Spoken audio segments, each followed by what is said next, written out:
تو کیا سمجھتے ہیں پاکستان کے جو موجودہ حالات ہیں، مسائل ہیں، اس کی وجہ آپ کس کو قرار دیتے ہیں؟ دیکھو ایسے تو سیاسی پارٹی ایک دوسرے کے بتھے لگا دیے، اس نے کچھ نہیں کیا، اس نے کچھ نہیں۔ حقیقت یہ ہے کہ جب پاکستان میں تھا انہوں نے ایک قسم اٹھایا کہ پاکستان کا مطلب کیا، لا الہ کہ اسلامی قانون ہوگا۔ اسلامی قانون نہیں نافذ ہو سکا، جمہوریت ہی تھی، جمہوریت صرف جمہوریت تھی، اور سمجھ گئے۔ اور جمہوریت ہے تو پاکستان کے مسلمان بھی ایسے ہیں کہ پیسے، ان کو پیسہ چاہیے، تو مت انہوں نے کی ہے۔ انڈیا کا بنگلہ دیش کے بھی آدمی تھے پاکستان کی فوج میں۔ پاکستان کے جو مسائل ہیں، آپ سمجھتے ہیں کہ اس کی وجہ یہ جو جمہوریت یا سیاستدان ہیں؟ ہاں، جمہوریت صحیح ہے ہی نہیں پاکستان میں، پاکستان کے لیے جمہوریت صحیح نہیں ہے، صحیح نہیں ہے، اور صحیح جمہوریت پر چلے ہی نہیں ہے۔ چلا ہی نہیں ہے۔ پہلے تو میں آپ کو یہ بات بتا دوں، مثال ہے جج،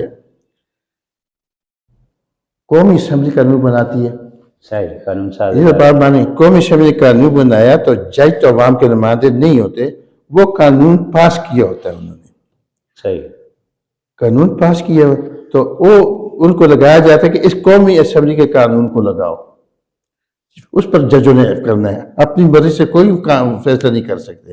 پارلیمان جو قانون سازی کرتی ہے، آپ سمجھتے ہیں کہ اس میں ترمیم کی کسی ادارے کو اجازت نہیں ہے؟ جمہوریت میں سپریم ادارہ پارلیمان ہے، پارلیمان ہے، ہاں اچھا آپ کیا سمجھتے ہیں؟ آپ نے بات کی کہ جمہوریت یہاں صحیح چلی ہی نہیں ہے، تو اس میں کس لیڈر کا قصور ہے، کس پارٹی کا قصور ہے؟ بہتر کون سی تھی؟ آپ کا کیا دیکھو جی، تجربہ آپ کا کیا کہتا ہے، کون سا لیڈر اس ملک کے لیے صحیح تھا یا ہے؟ دیکھو جی، میں تو پہلے کہتا ہوں پارٹی بھی صحیح مخلص نہیں ہے، کوئی پارٹی بھی پاکستان کا مخلص کوئی نہیں ہے۔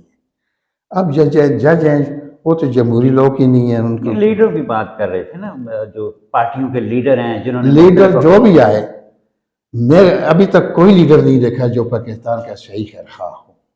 آپ میرے سامنے پاکستان پڑھنے میں سامنے دیکھا ہے سارا 70-75 اس میں، بلکہ میں نے یہ دیکھا ہے کہ فوج جو مارشل ارٹ کیوں لگائے، مارشل ارٹ لگائے وہ لوگ خیر خواہ تھے پاکستان کے، مارشل ارٹ لگانے والے، ہاں وہ خیر خواہ تھے کہ ان کے دور میں نہ کوئی مہنگائی ہوئی ہے، ہر چیز کی فراہمی، اتنے مسائل پیدا نہیں ہوئے۔ مطلب ایوب دیکھو، ایوب کے بعد ضیاء الحق دیکھو، پھر مشرف آیا ہے، اور مشرف کے دیکھو کہ کیا مہنگائی ہوئی ہے، کیا ہوا ہے، اس کا خزانہ بھی بھرا تھا، اور پاکستان پر اس کے زمانے میں $40 ارب، ٹوٹل $40 ارب قرضہ تھا۔ اب ٹوٹل $40 ارب تھا تو مشرف نے کیا کمایا، $10 ارب پاکستان کا قرضہ کم کیا ہے، صرف $30 ارب چھوڑا ہے۔ ایسا کون سا وزیر اعظم پاکستان کا بڑا جس نے اتنا قرضہ کم کیا ہو؟ کوئی ایسا خیر خواہ وزیر اعظم تھا کہ دیکھو فوج جس کو امریت کہتے ہیں وہ ان جو جمہوری لوگوں سے بہتر ہے؟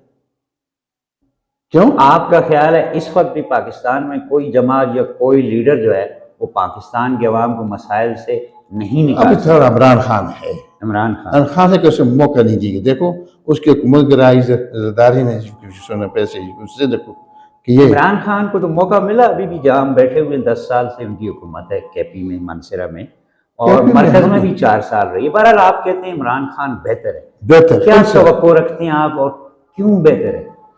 بہتر ہے کہ وہ صرف پاکستان کی خیر خواہی چاہتا ہے، بس اس کے ابھی کسی نے ثابت نہیں کیا کہ پیسے کھایا ہے۔ بات یہ وہ فارن فنڈ نے کیا، توشہ خانہ میں دیکھو کچھ نہیں ملا، توشہ خانہ کبھی وہ جاگر ہوا تھا، اس کے کیس میں ان کو نہیں ملا تو وہ جاگر میں پھنسا دیا اسے۔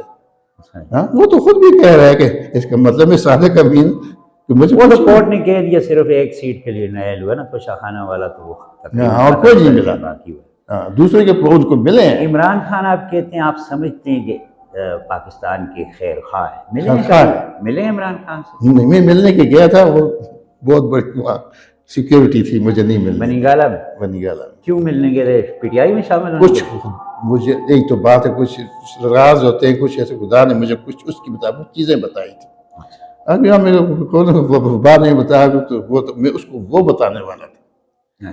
میں نے کہا میں عمران خان سے مانگنے کچھ نہیں ہے، میں اس کو کچھ دینے آیا ہوں، وہاں سیکورٹی کو بتایا، لیکن انہوں نے مجھے چانس نہیں دیا۔ اچھا، یہ آپ کیپٹن ریٹائرڈ غلام محمد خان صاحب ہیں، یہ کہہ رہے ہیں کہ میں عمران خان کو سمجھتا ہوں کہ وہ پاکستان کا صحیح لیڈر ہے، اور میں وہ ہی کر سکتا ہے، میں ان سے ملنے گیا جمہوریت تھا، وہی ختم کر سکتا اور ہے۔ بنی گالا میں مجھے جو ہے وہ سیکورٹی کی وجہ سے جانے نہیں، میں کوئی بہت امپورٹنٹ بات عمران خان کو، ہاں بہت تو یہاں ہمارے جو لیڈر ہیں مانسہرہ میں اعظم خان سواتی صاحب ہیں، سینیٹر صالح محمد خان صاحب ہیں MNA، بابر سلیم سواتی ڈسٹرکٹ کے پریزیڈنٹ ہیں، تو ان سے ہم یہ ضرور گزارش کریں گے کہ کیپٹن ریٹائرڈ غلام محمد خان صاحب کو عمران خان سے ایک بار ضرور ملائیں۔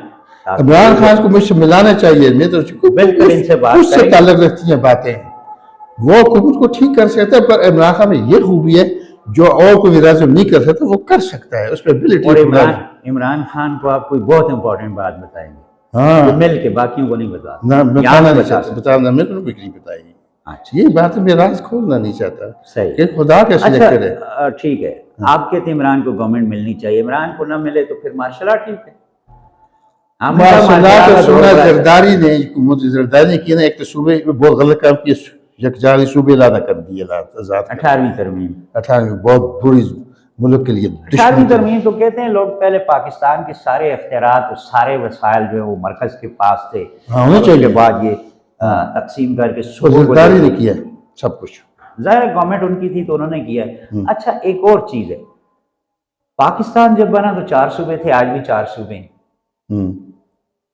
اور نئے صوبوں کی تحریکیں چل رہی ہیں صوبہ ہزارہ سمیت، آپ کا کیا خیال ہے نئے صوبے بننے چاہیے کہ نہیں؟ دیکھو صوبہ بننے میں کوئی حرج نہیں اگر قانون کے مطابق ہو، ورنہ تو 4 بھی زیادہ ہے، کافی ہے۔ ایک صوبہ قانون تو کچھ نہیں کہتا آپ ضلع بنائیں، تحصیل قانون ہی تو توڑا جاتا ہے، پبلک کو زیادہ سے زیادہ فیسلیٹیٹ کریں۔ دیکھیں نا جو ملک ہمارے ساتھ آزاد ہوئے تھے، یہ تقسیم ہوئے تھے، وہاں پر ہم سے 10 گنا زیادہ صوبے یا ریاستیں بن گئی، انڈیا کو آپ دیکھ لیں، باقی صوبوں کو دیکھ لیں، ہمارے 4 ہی ہیں۔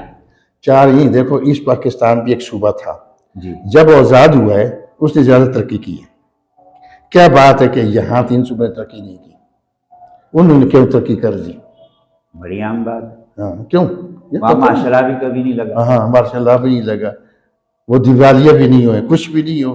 یہی تو بات ہے کہ یہاں سیاست ہی ہے ایسی چلیے کہ دیکھو سچی بات بتاؤں، سیاست تو وہاں جب الیکشن ہوا بٹوں کے زمانے میں، بٹوں کی 70 سیٹیں تھیں قومی اسمبلی کی، 70، ادھر مجیب الرحمان چونکہ وہ بھی تھا، وہ 100 سے زیادہ تھی، سمجھے، 102 سیٹیں تھیں، تو چاہیے تو یہ تھا کہ شیخ مجید ایسٹ پاکستان سے اس کو آفر کرتا وزیر اعظم بننے کے لیے، بٹو کرتا نا، تو بٹو نے ایسا کیوں کیا کہ تم ادھر ادھر ہم کیوں؟ یہ تو اوتھینٹک بات نہیں ہے، یہ دیکھو نا سیاست، جس جرنلسٹ نے یہ ہیڈ لائن لگائی تھی اس نے ٹی وی پر آ کر وضاحت کر دی کہ یہ جسٹ ایک بات تھی نا، ایسا نہیں ہوا کہ کسی نے ایک بات کی ادھر ہم ادھر تم ہو گیا، یہ اس جرنلسٹ نے وضاحت کی ہے کہ نہیں ایسا نہیں تھا، ایسا کوئی ایک جسٹ بات نہ رہا تھا تو ختم ہوگی۔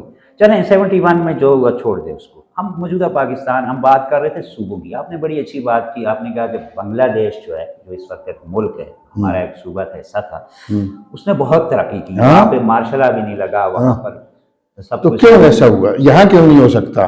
ان کے آدمی نہیں لگاتے، پولیٹیشین جو ہیں وہاں کے پولیٹیشین، وہ بھی پہلے ایسٹ پاکستان تھا نا، وہاں کے سیاستدان، وہاں کی جمہوریت سارے مسئلے حل کر سکتی ہے، یہاں کیوں نہیں کر سکتی؟ وجہ کیا ہے؟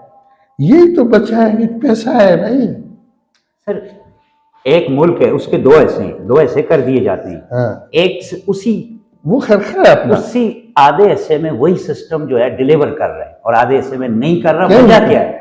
وہ زیادہ اپنے ملک کے خرخہ ہیں، سونی دھرتی وہ کہتے ہیں کہ انہیں گیت لگائے ہوئے ہیں، صحیح، یہ اپنے ملک کے خرخہ جیسا ہونا چاہیے، ایسا نہیں، یہ اپنا پیٹ پالنے والے ہیں سب۔ ٹھیک ہے کیپٹن صاحب، آپ کا نقطہ نظر ہے، آپ کی بڑی عمر ہے، آپ کی نظر ہے، آپ نے بات کی، انشاءاللہ یہ سلسلہ چلتا رہے گا۔ آج اس کا پہلا پارٹ تھا، انشاءاللہ نیکسٹ ٹائم جو ہے وہ دوبارہ تفصیل کے ساتھ صوبوں پر، سسٹم پر، مارشل لا پر، مسائل پر مزید گفتگو کا سلسلہ جاری رہے گا۔ بہت شکریہ ہمارے پروگرام میں تشریف لانے، ناظرین اس کے ساتھ ہی ہمیں اجازت دیجیے، اللہ